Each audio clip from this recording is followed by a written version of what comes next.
Questo è un bellissimo libro perché mette in luce queste relazioni che ci sono tra tanti comportamenti delle persone e la possibilità di migliorare la qualità della vita.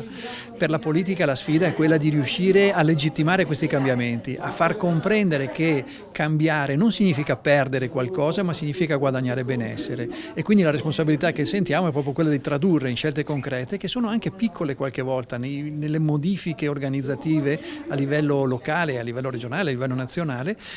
queste piccole modifiche che possono andare nella direzione di una maggiore sostenibilità, ma soprattutto di una maggiore felicità per le persone. Ma sicuramente la ristrutturazione degli edifici e quindi l'investimento sul proprio immobile per ridurne i consumi energetici ha un investimento iniziale, ma ha un costo di vita dell'immobile che è molto minore. O le modifiche nella mobilità, che qualche volta sono faticose perché cambiamo le nostre abitudini, però poter raggiungere tutti il centro di una città, non con l'automobile, ma con la mobilità condivisa o con mezzi, diciamo così, di mobilità dolce,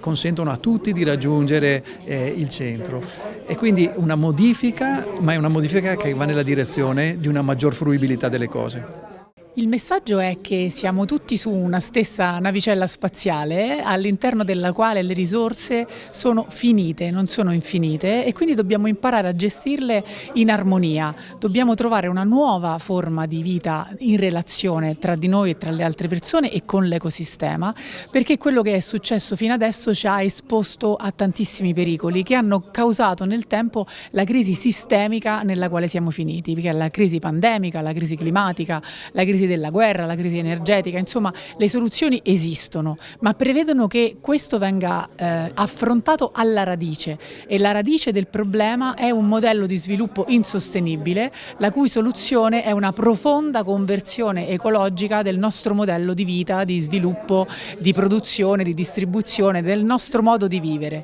Insomma, c'è una possibilità diversa, più bella, più armoniosa, più sicura e più sana, e dobbiamo trovare il modo di andarcela a prendere.